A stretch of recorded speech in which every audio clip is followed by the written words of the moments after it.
God has placed it in my heart to share. And this is, I believe the intention is to help others who may be going through something similar on their spiritual walk. And it's been quite a roller coaster.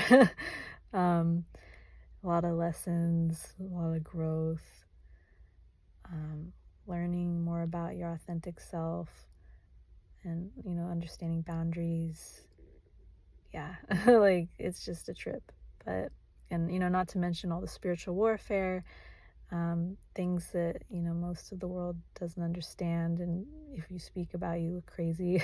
Like, that's the norm with the spiritual warfare. Is you just it's something that you can't prove, um, at least not to those that don't believe. So anyway, that's not the point. The point is that God is always there for you and me, and there is nothing in between that. The illusion is that we are separate. The illusion is that that God is maybe in the sky and we have to look up for him and where'd he go? But no, it's God is here. He's in every moment of your life. He's in every encounter. Each person that you speak to has the spirit within them, and there may be other illusions that some people believe, like NPCs, but that's a whole other madness that I'm not going to get into because God has set us out to make disciples and to use our discernment, as we engage with other people, and to basically the sharing the gospel. It doesn't mean that we need to pull the Bible out and start reading scripture to people that didn't ask. Like, that's not it. It's to show God's light in us and share it with other people, and so they can recognize the light and see the light within them. And the way that most of us are being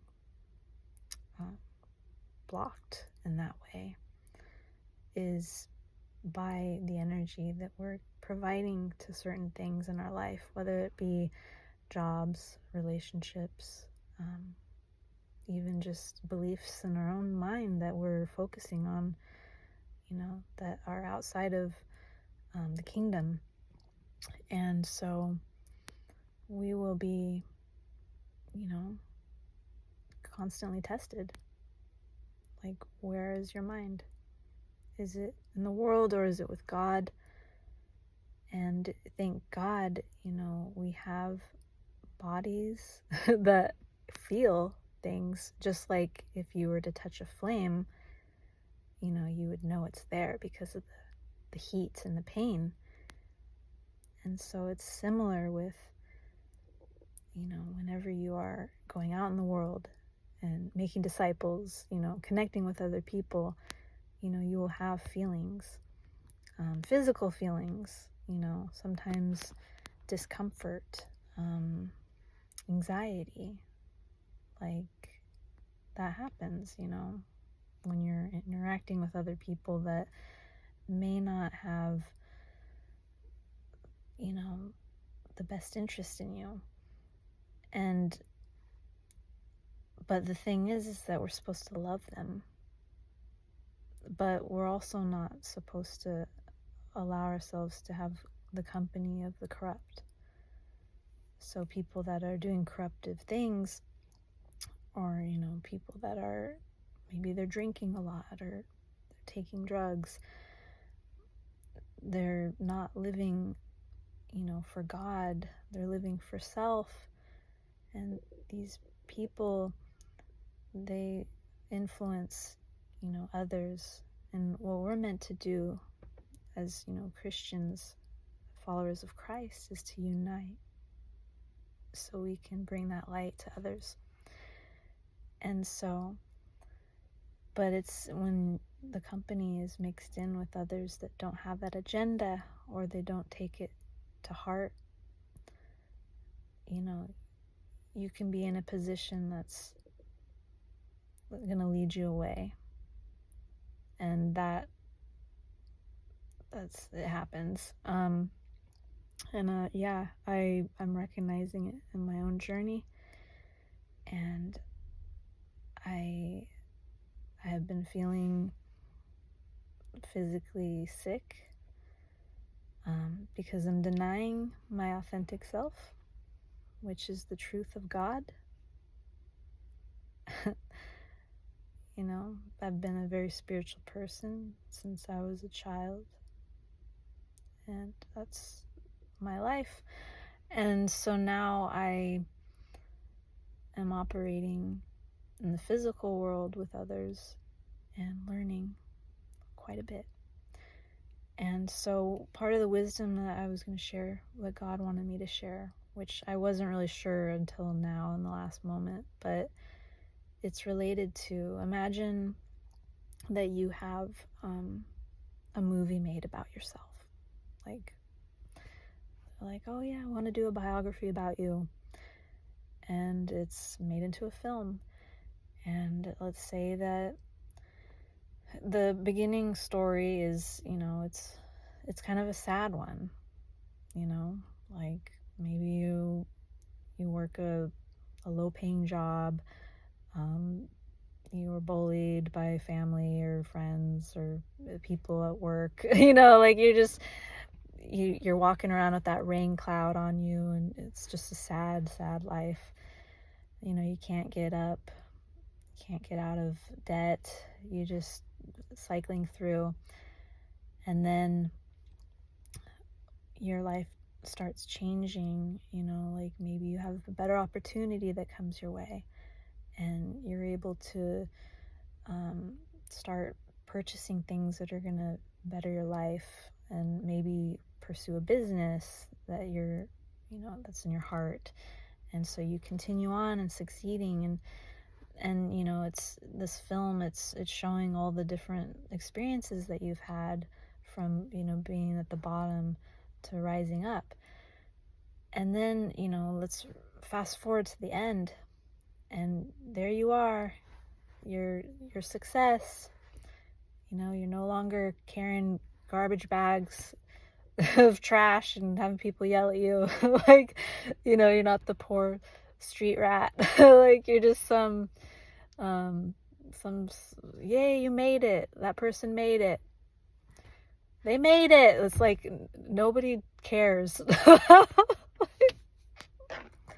And but the thing is like, whenever I was thinking about all that, and I was like, okay, well, yeah, that's kind of like the way our minds work, is we have to think of this good ending, like something to look forward to. But then you're like, why? Like, what's to say,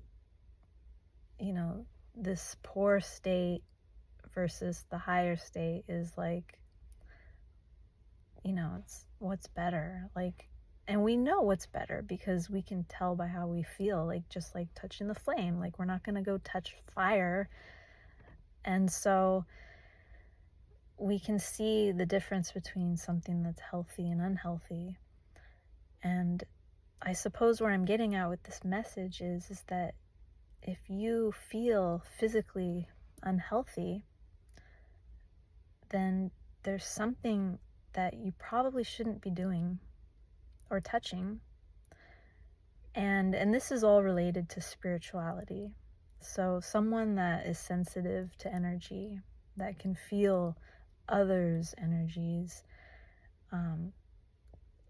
deeply, an empathic person. Like, this isn't just for your average person that maybe has the flu and like, oh, maybe I shouldn't be hanging out with these people or something. Like, well, yeah, if you're really sick with the flu, don't hang out with people. But what I'm getting at is this is all about spiritual warfare. And this is just coming out through me. It's taking a lot of strength to do so because I have been going through a lot, and I know a lot of us have. I mean, if you're in this fight, you know, like, the daily struggle it is. And it's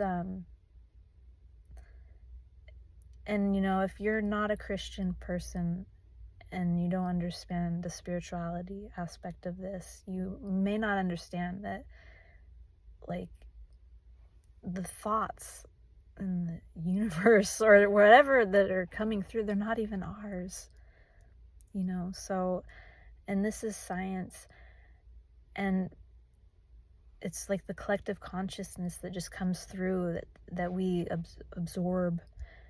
And so whenever there's a lot of negativity coming through, it's not what you may think, like, if you didn't have that spiritual ability, like, to see what is actually happening. And anyway, I think that's about all that I have with that message. But the thing is like, as soon as you address what it is that is poisoning you, then God sends in lots of reinforcements and is gonna throw down that ladder for you. Come on, Jacob. Quit your wrestling. Yeah, just climb the ladder. It's gonna be all right, buddy. It was already all right. And that's the thing that, you know, where I'm getting at too with the movie thing, the biography, you know, the sad shepherd boy that grew into a king. You know, it's like, even after all that, that's not the point.